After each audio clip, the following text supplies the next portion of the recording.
All right, good morning. Hello to all of our virtual friends out there and to all of you in the room. How's it feel to be back at an in-person event? Yeah, right? So it's so good to see everybody this morning. Thanks for coming out and braving the rain and all that. I don't think a little rain would stop us from being at an in-person event at this point. So thank you all for joining us. My name is Jeff McCarthy. I'm the marketing director at Bank 59. I'm also serving my first year on the Chamber's board, which is responsible for putting on these events. A couple other committee members with us this morning, so thank you for joining us today.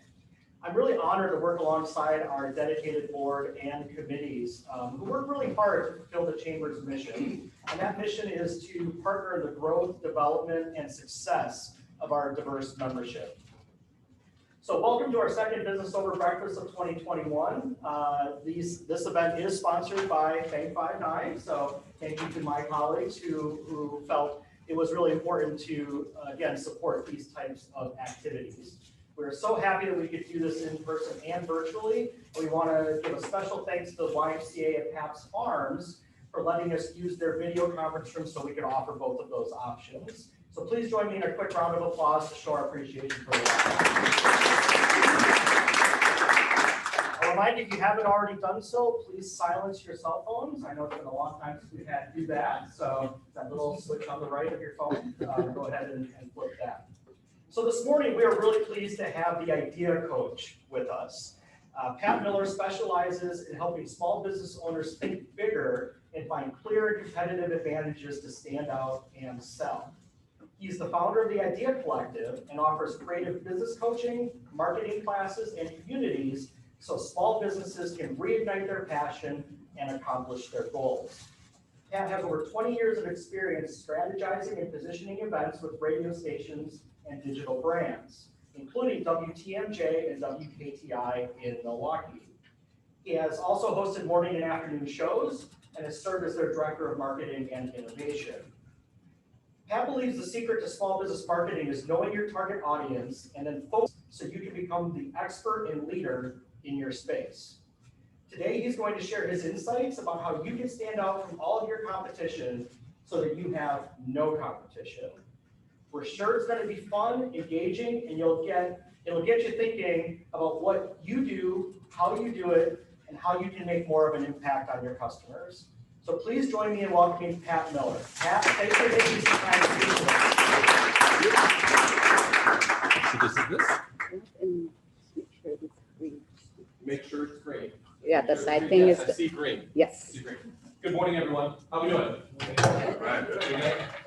I'm only 4 cups of coffee in, so I'm only halfway caffeinated. And it's good to see that just like in school, everyone sits in the back. It's great. And it's great to see everybody online again this morning as well. So once we get the PowerPoint up and going, we're going to get this thing cooking. But let's start here.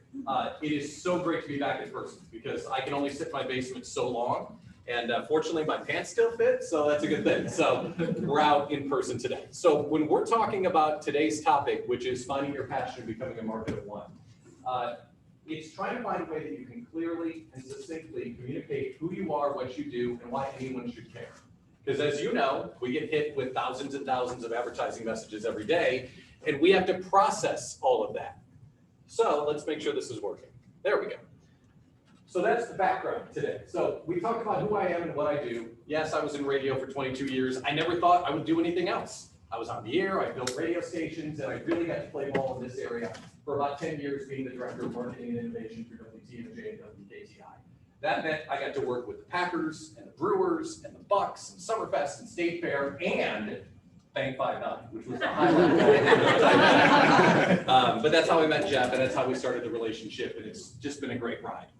So when I was on the radio for a long time, you really learned how important the target audience is. Because when you're on the radio, and this is maybe a behind the scenes look at everything, all a radio station cares about, any radio station, is one target audience, one gender, maybe a 15-year age range. And if you wanted to, I could put every radio station in the area up on the map and tell you exactly who they're talking to, and more importantly, who they're not. That's how I founded the way that I look at small business marketing. So when I left the radio stations 3 years ago, I started to consult small businesses. So I started thinking, hey, what are the common traits here? What am I learning from walking and talking with small businesses every day? That's the foundation of the process I'm going to show you today. So I've worked with 2 different communities. They're both called the Idea Collective. One is on Facebook, totally free. We'd love to have you join, facebook.com/group/Idea Collective. And then when the pandemic hit, we launched a premium collaboration community, also called the Idea Collective. It's something that we're partnered with Bank 59 on, and it's something we're very proud of. But basically, small business is lonely and hard. What would happen if we all worked together to accomplish our goals? That's what's happening in the community. So as a result, I do shows and talk to small businesses every single day, hundreds a month. So I started looking for those trends, and that's what this speech is really built on. So let's start this morning with a pop quiz. I know no one wants to think really hard this early in the morning, but I think it's important to lay down some truths about marketing, at least my outlook on it, and then we'll get into how you find your passion to become a market of one. So the first question is, what's the purpose of marketing? Now, there are marketing experts probably in the room or watching online that would have their own definition, but I want to show you my definition of it. Because if you think about all the marketing that you do for your business, there's a lot of stuff that we do, right? We're talking about social media, paid marketing, earned media, getting PR and free pub, also branding and customer communication. It's a lot of work, and for many organizations, it's several people or several people online. It takes up a lot of time. Well, why the heck do we do all this stuff? And again, some people have different answers. Here's my answer. Marketing has one mission: to get noticed, period. Because as you drove here this morning, you passed 15 different billboards, you heard 19 different commercials, you did all these different things in your social media feed that you can't even tell anymore if it's an ad or legitimate. You need to get the scroll to stop. You need to get someone's head to turn. You gotta get noticed. And once you get noticed, then the marketing begins. So maybe it's a little bit of a pragmatic view, but that's how I look at it. Here's the second question. And again, these are the marketing truths that I believe in, and then we'll get into how you can become a market of one and follow your passion. How do you beat the competition? I'm gonna say some stuff that you might not like, and you might disagree with me, and that's cool. We can talk about it after the event. But how do you beat the competition? Do you build a better mousetrap? Do you have a more compelling why than the other guy?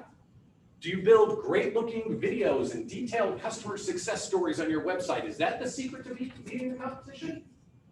Well, maybe, but here are the truths. First one is, the better product doesn't always win. Like, have you not seen that movie before? The other guy gets the gig and you didn't. You're like, oh, but they're no good. My stuff is better. Nobody cares. The better product doesn't always win. And that hurts, but it's true. The second thing is, and I'm telling you what, if I ever came back here, I could do 2 hours on nobody cares about your why. But nobody cares about your why. I'm sorry to say it that way, but it's true. So there's a terrific book, Simon Sinek, Start With Why. Highly recommend it. It helps you find your purpose. I recommend it to everybody. You need to read it if you haven't. However, some people have found their why, and now that's their marketing strategy, to tell everybody about my why. Like, if you're a plumber that saves the whales, that means you're going to be able to be a great plumber and build this amazing company. The thing about your why is, the reason why nobody cares is people only care what's in it for me, right? That's all they care about. I want a plumber that's going to make the bathroom like work again. And if I agree with saving the whales, I may choose him over somebody else. Okay, that's cool. But if you lead with saving the whales, nobody cares. That's not a marketing growth strategy. That's a brand essence. I'm sure Jeff could give me a better word for it, but it's part of the story, not the story into itself. The last thing, confusion kills.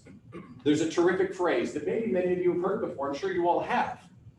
If you're explaining, you're losing, right? That's a political term, right? If you're explaining your policy position, you've already lost the audience because they don't want to think. They just want to know what you stand for as quickly as possible. As one of my radio consultants used to say, get to the verb, right? Come on, get on.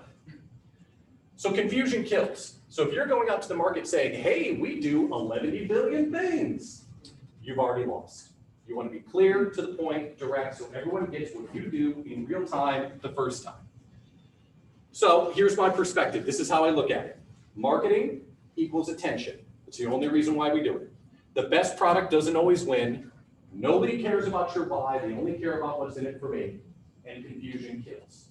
That's like the foundation that all of this is built on.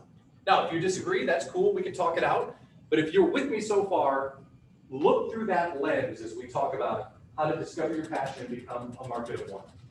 Now, I'm going to do this ASAP because I've sat through a million of presentations like this, And I just wished that the goober up on stage would just tell me what it is and not sit through this thing like it's a murder mystery. Just tell me what it is, right?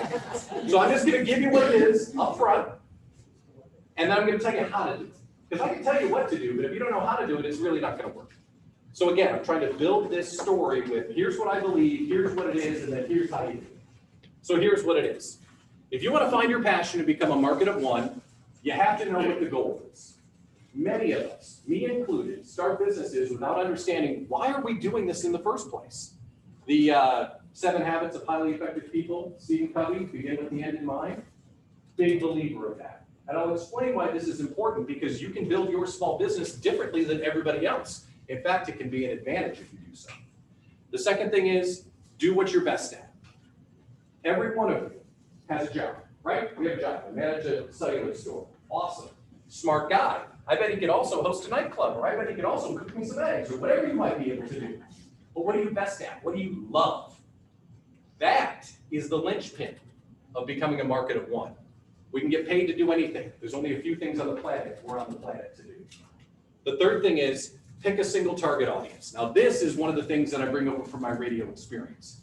If you can identify a narrow target audience and go after them aggressively, unashamed, one audience, you have an opportunity to go deep into that audience and be remembered by them.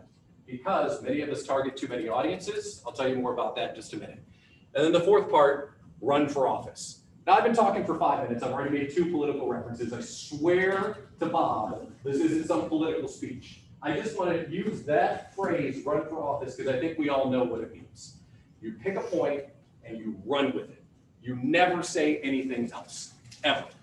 Those are the 4 parts. That's what it means to find your passion and become a market of one. The question is, okay, smart guy, how do we do it? Can I really do that? Absolutely. Every single one of you in the room, even the business owners. Like if it's you and a large team, we can take your business marketing and narrow it and have you increase your market share, find customers easier, and drive down your customer acquisition costs, which is another big opportunity. So small businesses get it wrong, to review. When they don't do what they love, they do what they can get paid for. They have too many products for sale. They have too wide of an audience, and they're sending too many messages. Now, if I just walked up here and put that slide on there, you'd all go, yeah, duh, okay? Then why are many of us, me included, sometimes doing these things? There are reasons for that. We'll talk about it. So step 1, what does success look like to you? Now, this is kind of a, hippy-dippy kind of question, but I do want to let you daydream for just a second. What does success look like to you? And the reason why I ask this question is success is individual. And when I left the radio stations and I went out to be a consultant and I sat down with small businesses, I immediately drove them towards how can we increase your revenue? How can we find products that are going to make you a ton of money? How can we get your average sale up? Because I thought my goal was to make them more money. What I missed, and I learned the hard way, my goal is their goal. And your goal might not be to make more money. Your goal might be to retire early. Your goal might be to work part-time so your spouse can work more. Your goal might be to work after hours or late nights or only weekends, whatever your goal is. But you have to know what your goal is. And when you know what your goal is, your success can create an unfair advantage. So let's take you only want to work weekends. Well, maybe you do something that's only accessible during the week. Let's say you're a tax accountant. Hey, you're going to see clients in the weekend when working people are available to come see you. It's a way that you can reposition yourself and take advantage of what you want out of your life. So you can create unfair advantages in the marketplace and adapt it to what you want to do. This is a huge truth that I think all of us inherently know, but when we're talking about goal setting, we really don't think about it too much. True wealth is freedom and time.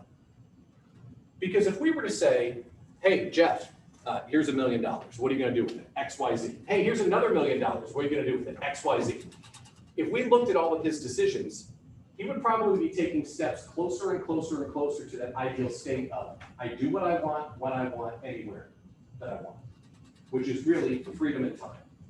So I really want you to think about what does success look like to you and how do you get closer to your freedom and time? Because ultimately it's what we all want to do. You get to define what you do with your freedom and time, but that's really the ideal state. Once you have that picture of success, once you know, yeah, this is where I want to end up, then we can start having some fun. Because to me, in case you can't tell, this is like a total game. Like, I love this. This is what I get to do for a living, is to help people build stuff like this. But once you have that picture, then we can start helping you be differentiated. Because if you go back to the beginning, marketing equals attention. What gets people's attention? Something different. Seth Godin said it's a purple cow, right? That's what's different. So what does success look like for you?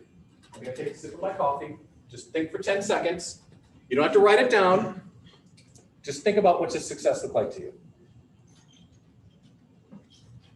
Oh yeah, okay. Here's the second one. What are you the best in the world at doing? Now, you may think, best in the world? Best in the world? Yes, what are you the best in the world at doing?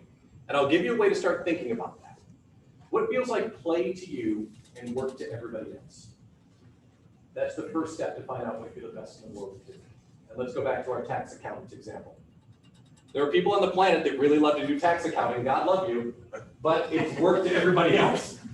So if you do something that feels like play, but work to everybody else, you're on the right track. How do you find what that thing is? Because at this point, people like stare at me like, what do you mean best in the world? A little bit of introspection will help you find out what that is. The first thing is to ask mentors, ask your clients, ask your spouse. You might not like the answer, but they'll tell you. Read, what do you read about? You can read the reviews of your clients. In fact, if you go through your Google reviews, you may find a hidden narrative into the way that you deliver your product that helps you find out what you're best in the world at. Back to the tax accountant. When I work with the tax accountant, they explain the numbers in a way that make it easy to understand. That leads us to what they're best in the world at. It's not tax accounting, it's explaining tax accounting. That's how you get to a personal brand and you get to a position that's different than everybody else. You're looking for those threads, like the read between the lines in a way, to try and find these things that help you find what you're better and best at in the world. The other thing to think about is, what are you curious about?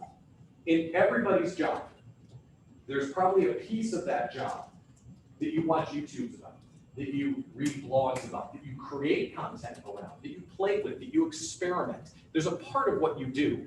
Maybe if you're a financial dude, it's crypto or whatever it might be, but there's a part of what you do that really gets you excited. That's another place to look. And then back to the lottery question. I gave Jeff $1 million, right? And hey, Jeff did this, Jeff did that.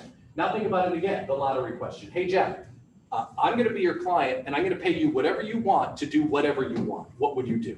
Like if you could open a business and do whatever you wanted all day long, what would that thing be? These questions are going to help get you towards what are you the best in the world. And when you know what you're best in the world at, and you know what the outcome looks like, some really cool things start to happen, because this is a different way of doing things, right? You may have ended up in your business right now because you saw a market opportunity, or you thought you could go make a lot of money, or whatever it might be. But when you think about it this way, where do you want to be and what do you want to do? Those are two really important things to get you towards the end state. Now, I want to stop just for a second. The end state is you're happy, you're fulfilled, you're making a difference, and you love what you do every day. That's what we're getting after here. And I believe if you're doing those things, you're going to make a pile of money, and you're going to go faster and further than you've ever gone. So at this point, you're probably like, okay, this is business over breakfast, right? Like, how come we're not talking about profit and sales and financing and debt and sourcing, supply chain, networking, hiring? I talked to 4 different people this morning. The first thing they said is, I can't find anybody, right? We're all in that situation. That's true. We could talk about all that kind of stuff. But today, we're talking about something more important than that. We're talking about time. That's really what this all comes back to. Because you're probably expecting me to say, time is short, man. Follow your dreams, man. We're only on the planet once, man. All true, all true. But I kind of look at time differently. I look at time as a business owner as there's a lot of time. There's too much time. Because you can get hired to do a job that you don't like to do. Like we've all had a gig where it's like, yeah, I need to do this to pay the bills, but man, I hate doing this. I wish I could find someone to do this. When you're doing work just to get paid and it might not be what you're on the planet to do, it's no fun. especially when you know you need to do it to pay the mortgage or feed the kids or do whatever it is with your life.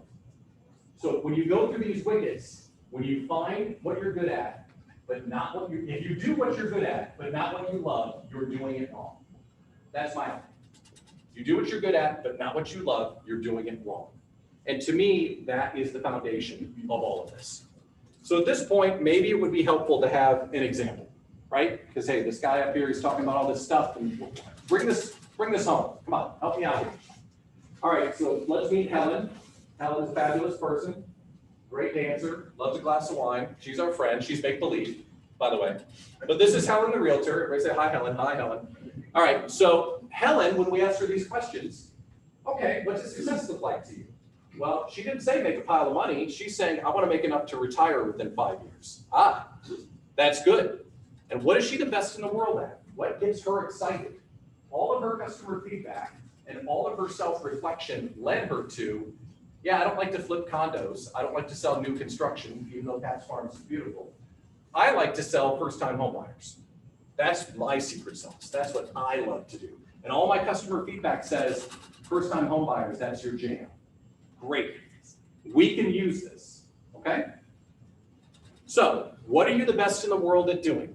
Here's how you find it, just reviewing real quick. What feels like play to you and work to others? What do your clients and colleagues say? What are you curious and passionate about? And if you had the lottery client, what would they ask you to do and what would you absolutely love to do? So what are you the best in the world at? 9 times out of 10, this is a slice of what you're already doing. It's the piece of your job that you put first when you know you've got other things you need to do, right? We've all got that, right? I know I got to do this thing for tomorrow, but man, I really want to do this because this is way more fun. This kind of introspection is what you need to really get to where you want to go.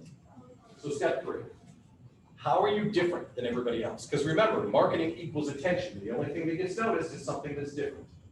So if you know where you want to end up and you know what you're the best in the world at, how can we position you in a way that sounds different than everybody else?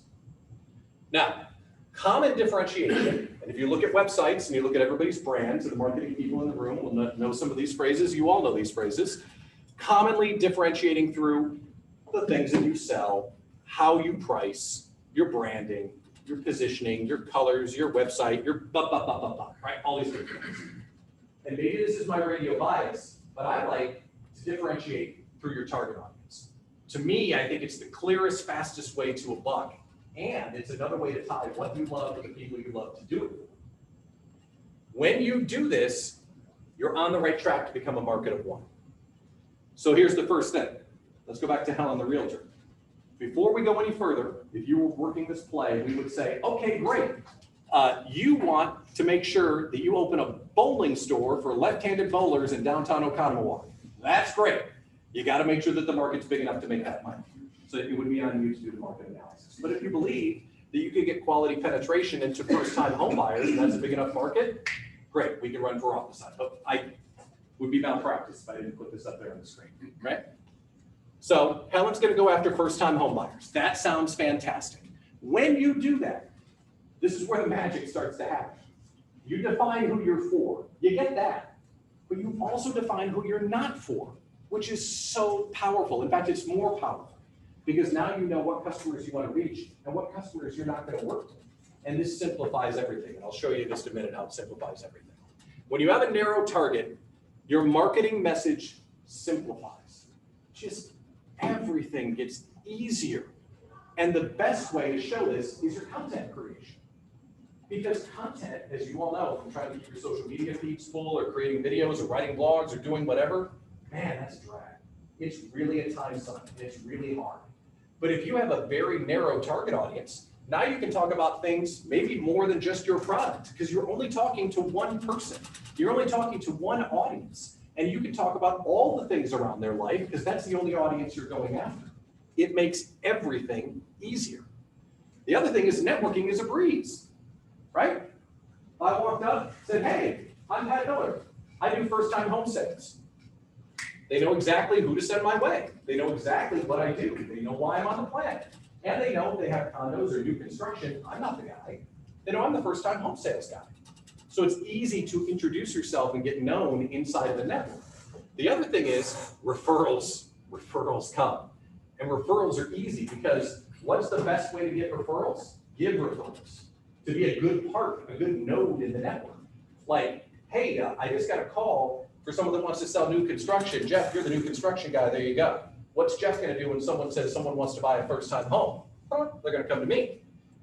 This ecosystem of putting more into the network than you take out, and everyone knows why they call you, as you all know, that's good business. Here's the last and most important part. You've all met people, right, who are like, you can just tell. You can just tell they're in their zone. They're living their purpose. They're calm, they're confident, they're positive. They're just happy to be on the planet. As a radio guy, as a music guy, I think about it being in tune. And when you're in tune, everybody can tell. You're not frustrated. Every day isn't a grind. You're not all over the place with your messaging. People know who you are. They can put you in a box. That's not a bad thing. And it's also very comforting when you have to be the one that lives that marketing message every day. This is one of the big ones, because when you're in tune and you're living your purpose, there is no ceiling into what you can do with your career. And every day is great because you're doing what you love. So when you combine a product in your area of genius with your unique talent, that is how you become a market of one. That is what the whole thing is about. Combine your product in your area of genius with a unique target, and the unique target is what helps cinch this. That's how you become a market of one. So step 4. How do you talk about yourself as clearly as possible? So we know what success looks like. We know what your area of genius is. And we now know that we now know your unique target. So how do you now talk about yourself as clearly as possible? Because you might know that you're on the planet to help first-time home buyers, but how do you talk about it? And how do you courageously, because it's going to take a lot of courage to do this, courageously turn your back on everything else?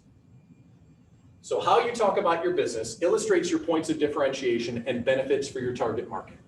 We all know that, right? Like that's a total book definition. How you talk about it is so people understand what you're doing. But when you strip away all the unnecessary positioning and products, this is how your area of brilliance will shine.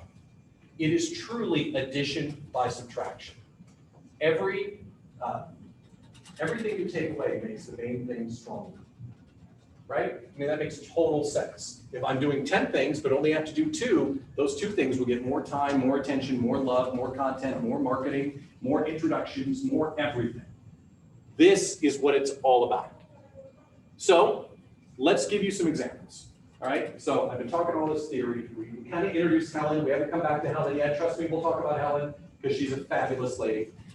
But we want to talk about some unique positions to kind of get your brain turning here, okay? So maybe at this point you've thought about what success looks like. You thought about maybe that little piece inside your business that is your unique area of brilliance. And you thought, maybe I could talk about myself this way.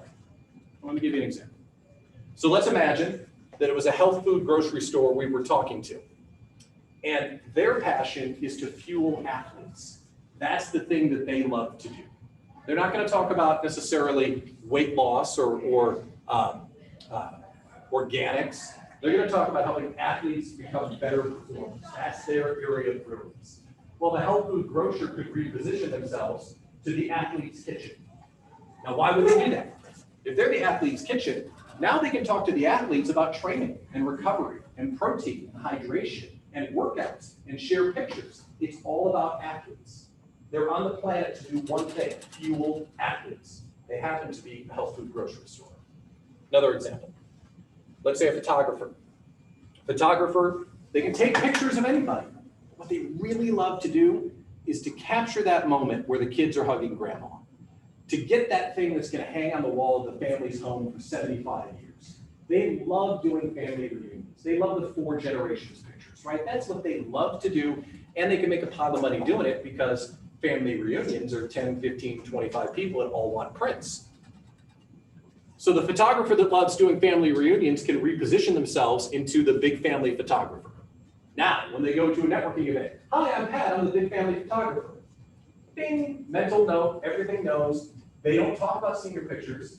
They don't talk about head shops. They don't talk about anything else. They talk about how they can create content and events and get people thinking about having family reunions with them so they can do big family shoots. One more example. You're a social media agency, okay? You do the thing that we all hate. And by the way, this is another thing I could do 2 hours on, about how much I hate social media. Oh, it's the worst. Biggest waste of time for small business owners. Oh my goodness, but I'm not gonna rant about that. I promised I would not rant about that, but I can rant. You're a social media agency for medical offices, right? And in the past, you've helped out, lawyers and accountants and doctors and chiropractors and all these different things.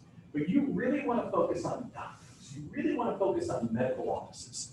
So you can reposition your company as Dr. Social. That's what you do. What do you do? Hi, I'm Pat. I run Dr. Social. Oh yeah? What is that? Well, we make doctors look like rock stars and we're experts when it comes to HIPAA. And we'll make your social media great. Now, when you meet a doctor that's like, oh, my social sucks, what are you gonna do? Call Dr. Social. Crystal clear. Now, before we go any further, you might look at this stuff and think, Dr. Social, athletes, kitchen, family photographer, idea coach, what the? This is kind of hokey, right? Yeah, that's kind of the point. Because if you're just AAA social media company, you're not gonna be remembered. Nobody cares about your product. Nobody cares about your why. The only reason why we do any of this stuff is to get noticed. And the underpinning of all of it is you're doing what you love for the people that you love in the way that you want to do it. That's what we're trying to get to. So why do we have to do this? The purpose of marketing is to get noticed. The best product doesn't always win. Confusion kills. Nobody cares about your why. They only care about what's in it for me. Now we're going to come back to Helen in just a second. And I hope, maybe, fingers crossed, someone on the interwebs or someone in the room is thinking, yeah, I might be able to reposition myself. Cool. Here's my commitment to you. I'm going to hang around. We're going to have conversations. My phone line is open. I would love to help you if you're into it. It's a commitment that I made to Jeff and to the chamber, and I'm happy to help you. Because if you're thinking about zooming in your focus a little bit, that's where the money's at. But let's keep going.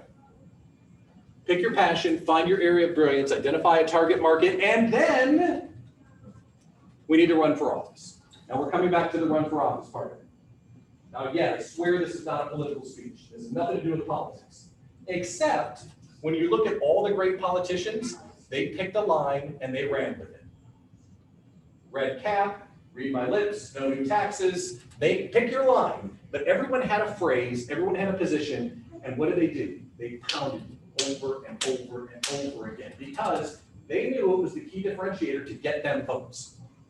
When you pick Dr. Social, when you pick the Athlete's Kitchen, when you pick the Idea Coach, you run for office on it. So that means you update your site. My website is not patmiller.com. My website is patmillerideacoach.com. You update your LinkedIn. It's in the first line of my LinkedIn. I even have a light bulb on my LinkedIn name. Pat Miller, Idea Coach, LinkedIn light bulb. You update your materials. Everything that goes out says the Athlete's Kitchen. Everything that goes out says Dr. Social. You update your first name. You did. Promotions then come easily because you know who you want to work with. And here's the other secret. You know who is also trying to reach your target audience. When you know what you're going after, and it's kind of narrow, you can find other people that are on that journey. So if you're the Athlete's Kitchen, a promotional partnership with the gym makes a lot of sense.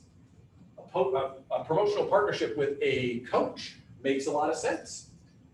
A promotional partnership with an equipment company makes a lot of sense, or gear, or Lululemon, or whatever the heck it might be. But it really clarifies who you can work with to run for office on your core products.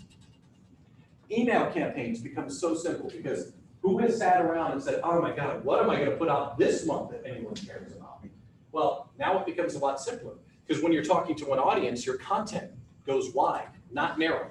You go narrow so you can go wide. You talk about everything inside their life. And if you're not my target audience and you get it from me, I don't care very much because I'm targeting this, not them.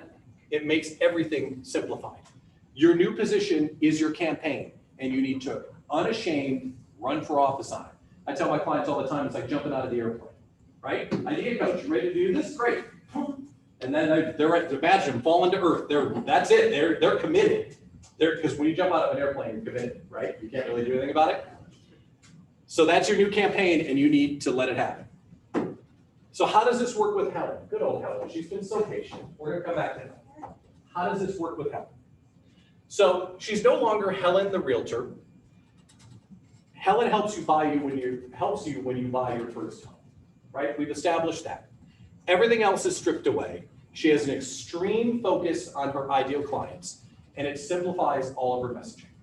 So let's do a reality check. Let's imagine Helen walked in here today, and she said, hello, I'm Helen Johnson with company, and we have 105 years of experience, and I am one of the leading agents in Lake Country. I make the home buying process fun and relaxing, and I'm looking to connect with buyers and sellers, and I do a pretty good job of helping those that are buying their first home. I'm Helen Johnson with company, and I bet you've probably already forgotten about me, right?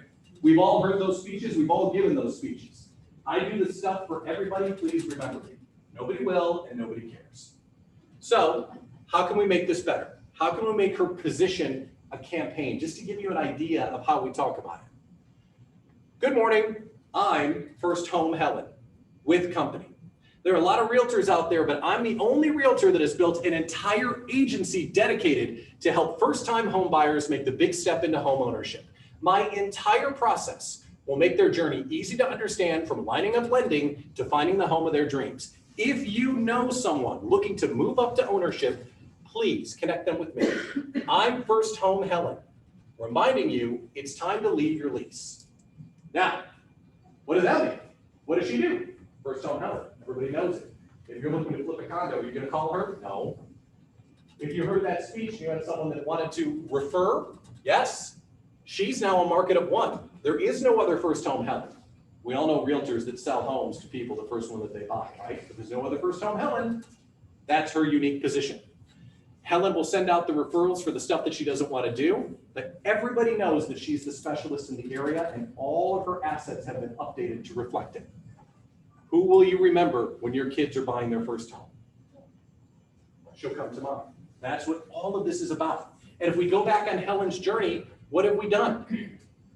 We have gone through, what does her success look like? We've gone through, what does she want to do? What is her area of genius? Then we talked about her audience segmenting. Who does she want to go after? Now, when she runs for office on First Home Helen, she's doing what she wants to do every minute of every day for the people she wants to do it with. What would happen if you were that focused? What would happen if every gig you got brought you joy, made you happy, filled you up, took you one step closer to what success looks like to you? Because success is not just dollars in the bank. Success is time, success is freedom, success is getting to what you want to do with your life. What would happen if you were as focused as First Home Helen? That is finding your passion. That is becoming a market of one. And to me, for small business owners, that gives you a complete unfair advantage. Because most small businesses target too many people, they send out too many messages, and they do stuff that they don't want to do just to get paid. Now, when you work every day just to make a buck, when you do what you hate just to make sales, when your target audience is too wide because you're hoping to hit just anybody to get the word out there, you lose, in my humble opinion. So what does success look like? These are the 4 points. What does success look like? What am I the best in the world at? Who is my ideal client? And am I running for office with a clear and concise position? Those are the 4 parts that I teach. Those are the 4 parts I love to play with, because this is my mind. This is what I love to do. I love to come up with stuff like First Home Helen, and I love to give you a competitive advantage over everybody else. Because the thing I'll tell you, in the radio business, it's cutthroat. You think, oh, we're there, eating hot dogs and playing music. Oh, hell no. We're out to crush the other guy. It is fantastic. It's so much fun. And I love to bring that edge to small business owners with a smile. So with that, my name is Pat Miller, the Idea Coach. It was really nice to see people, oh my God, and shake hands like me together. It was really great. For those of you that are watching online, it's been a pleasure as well. And I've committed to the chamber. I'm excited to hang out and talk, answer questions you might have, or maybe even brainstorm a new position for you if some of this talk registered for you today. So thank you very much. It's great to see you.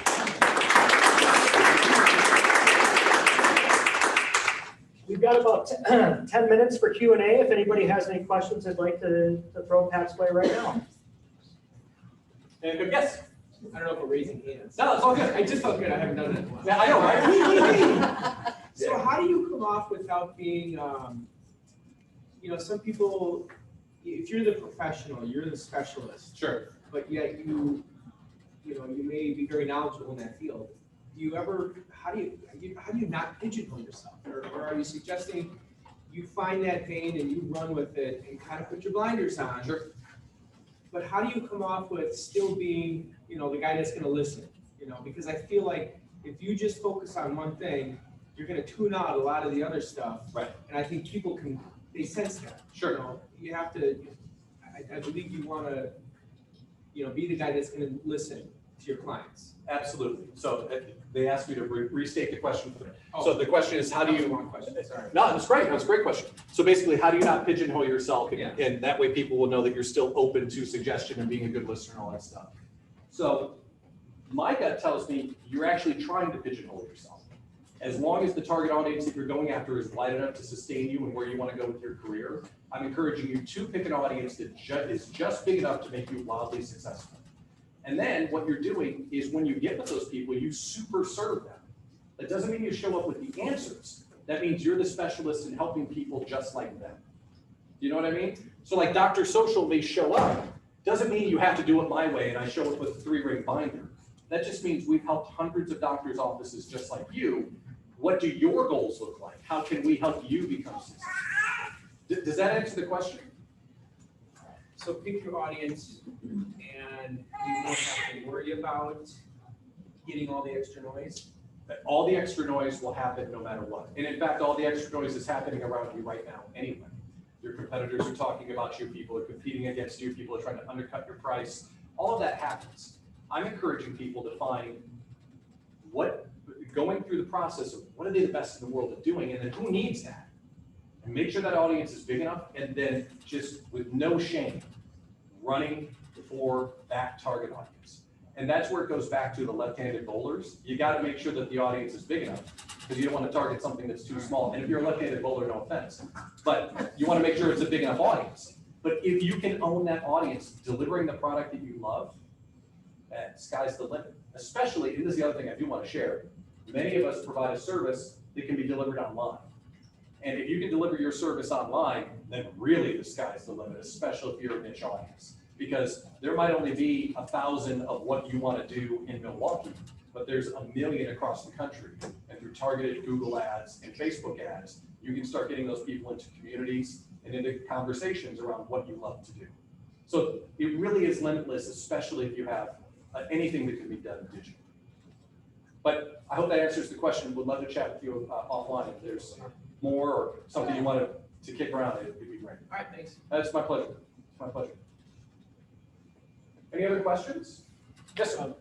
I want to thank you for bringing a topic that's hard for everybody to do, and that's sharing what you do and sharing what you have available to partner with people, because I find partnering with other people and sharing a referral for condominium selling as opposed to selling to new homeowners is a challenge for anybody running their own business, because we start our own businesses, we start small businesses doing everything. Yep. Everything. And we have a hard time giving up anything. Mm-hmm. And I mean, time and everything you said this is. So how do we, as small business owners, build that community of trust? Okay, I like your idea, website and that sort of thing. But I think that's what we're all looking for, somebody we can partner with and trust. Yeah. So the question was, and maybe they heard the question because you're just as far from the microphone as I am, but how do you build a community of trust as a small business owner so you're comfortable to maybe refer some things out as you continue to grow and really feel that you're on the right track? Is that kind of what you were asking? Yes. Okay, I just want to make sure that they heard it too. That's one reason why I start with what does success look like, because you want to behave in a way that gets you closer to where you're going. And if that is to sell a lot of stuff, that's great. So, but once you get clear on that, then you get to make the choices. And for me, it's a mindset. So some people that do this sort of thing, they show up and talk to people, they're like, well, I could give you the answers, but you got to pay me first. Like they don't bring everything. I come to everything with an abundance mindset, and I would encourage you to do so as well. Because I believe when you refer out the stuff that you don't want, what you want is going to come back to you. And it's not completely woo-woo out there. It's just, that's how I operate. And that goes back to the network and being a good node in the network kind of concept. when you run for office and it's clear for people to understand who you are, and you're a good partner in the network because you're always helping others, you're showing up with that vibe of, how can I help you? To me, that's equity. So when you need something, they're willing and excited to pay you back. So it's a long game. There's not some 3-point PowerPoint slide that I'm going to put up there and help people get comfortable with. That's my outlook on it, at least, is being a good partner in the network, giving more than you get, and there'll be plenty of you there when people know exactly who to send your way. So I'm not sure if that answers the question. That's how I look at it, at least. Does that answer the question? You have? Yeah, it's a dynamic, a paradigm that's always hard, you know, where. Absolutely. How do you gain and give up? And that goes to the heart of the entire situation, which is when you launch a small business, you want to sell as much as you can, so you try to help everybody. And when you help everybody, you help no one, especially with your marketing. If I do the thing for everybody in the planet, you don't specialize in anyone. And I'm encouraging people to find who they can specialize on and really get their attention. So believe me, I've walked that path before, so I can totally understand what you're saying. So again, if you want to talk about it offline, I'd be happy to do that. But thank you for the question. Yes? So going along with that, you found that ideal client and you're serving them doing what you love, Yep. but now that same client wants you for other things. Sure. What do you do for that? For example, the family photographer thing. They want you for headshots now, and they want you for, you know, they had a baby and now they're doing baby photography. How do you still have that trust with that client and you love the client, but then giving those things up? Are you supposed to refer that out? Are you supposed to keep serving that client because you've got them doing what you love? What do you recommend? That's a great question. So the question is, when you get known for something and then they ask you to do other things, do you have to refer it out or can you do that business too? This is really weird to talk to the I'm sorry. It really becomes a personal choice at that point. If you have time to fulfill it and you're willing to do it, you can always do it. The point that I want to make is don't put it in your marketing. If you're doing headshots, if you're doing senior pictures because you have a great relationship with the client, we all want to get paid. That's fantastic. I just wouldn't put it publicly that you're doing it. Those are the things that keep the lights on. Those are the things that pay the bills. But of all of the campaigns you're putting out online, get down to a narrow point, and then once you earn the trust with the client, that's what we all want, right? We all have those great clients that might ask us to do ancillary things. That's cool. I just want to encourage people to find that narrow point and use that. So if you got a new referral for a headshot, maybe you would refer that out. But if an existing client asks you to do it, I love money, right? So thanks for the question. Appreciate it. Any other questions? Did anyone get thinking about like, okay, I can see myself going down to maybe a Dr. Social kind of position, or I'm kind of intrigued by something like that. Yeah. Do you mind sharing what you do? If you don't, that's I fine. sell title and closing services. Title I and work closing. with lenders, I work with realtors, I work with semi owners. I really don't like working with lenders that much. I like working with realtors, so Okay. I'm just gonna go ahead and try and figure out a way to market that. I like working with people selling the home because that's what I really ultimately end up doing. Right. You kind of got me thinking about like a closing coach or something. Yeah. People don't realize how much there is to get your, you know, once you've sold the property, the offer's written, now there's all closing paperwork documents, and there are documents I can help them get to save them money. So I gotta try and, get that out there, instead of, I'm usually like, well, I do this, I do this, I do that, you know. Yeah, absolutely. Yeah, And that, so let's dig into that just for a second. So the closing process has a bunch of pitfalls, has a bunch of lines. If you were a specialist in the closing process, the realtors would want to work with you because that's how they ultimately get paid. The buyers and sellers are freaked out about closing all the time anyway, right? And if you could put yourself into the position of, I get the deal done, right? I'm capping close, I get the deal done. That's what I do, right? Or whatever it turns out to be. Now you know, when you come to this, if someone says, hi, I'm a lender. Great, nice to meet you. Hi, I'm a realtor. Oh, I love you. Yeah. Let me tell you, I'm Captain Close. It's nice to meet you. You never worry about, it's midnight, you're not sure if the documents got done. Well, I fixed that because every home transaction that I have goes into a Facebook Messenger chat. And I just let everybody know along the way what we're doing because I've been there and I've done hundreds of these. And I've gotten rid of all the rest of my business just because I'm the closing specialist. I get the deal. You see what I mean? Yes. It makes all your content easier, it makes all your referrals easier. Yeah, I love it. I So love it. that Facebook page thing, whatever that was. Yeah, right. Exactly. Well, good luck on it. That's exciting. Okay. Thank you. Any other questions or comments or sarcastic remarks? That's normally the time that these come in. Bank 5-9, you did not hear that. I'm the marketing guy. It's fine. Yeah. Excellent. Well, I mean, I can't tell you how much fun it was to be in person again. It's great to meet everybody. And my website was up on the screen, patmillerideacoach.com. If you want to have a one-on-one, you want to talk about stuff, hit me up. I'd be happy to do it. And if you want to join me and my colleagues on our small business journey, our Facebook group called the Idea Collective, we'd love to have you in the group. It's free and it's fun and we're bringing people together. In fact, in partnership with Bank 5-9 right now, we're running two things. We're running a small business confidence survey because I'm really frustrated the media talks about us in a way that they don't understand because they're not incentivized the way that we are. So I've launched a survey for economic outlook and how are we doing so far? And then we're going to report back to the media and the corporations how we're doing. It's a free survey. You're not going to get contacted. I'm not going to spam you. It's on the website. The other thing is the premium collaboration community where everyone's co-working together. We're running a small business. It's only at heart. And what if people are on the journey with you together? Thanks to Bank 5-9, if you're one of their customers, they give you a free year in the community just for being a customer.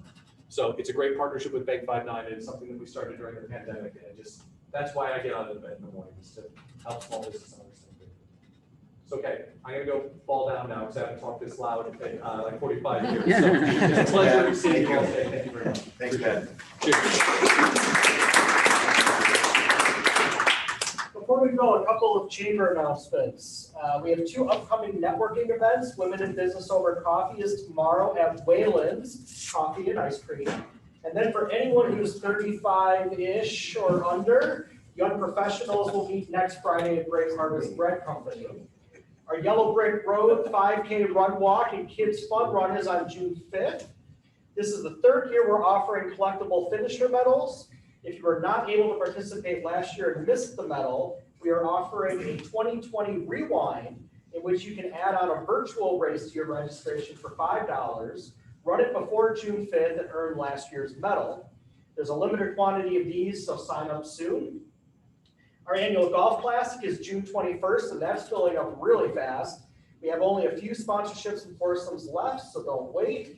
It's a great opportunity to golf at the beautiful Oconomowoc Golf Club, take your office outdoors and make new connections and build relationships. Don't miss the Oconomowoc Summers Farmers Market, which started last week. It's every Saturday, 8 a.m. till noon in the Bank 5-9 campus parking lot. Bob, is the street going to be open by Saturday? Friday afternoon is the plan. There we go. So hopefully Wisconsin Avenue will be back open by the weekend. Concrete's all poured. That's and close to the. the striping has been done, so we're close. Our next Business Over Breakfast is going to be August 5th. Look for details on that, but we're going to be really excited to welcome Craig Culver, the founder of Culver's Restaurants, to Oconomowoc for that. So thanks to everyone who joined us today, both online and all of you here in person. If you have any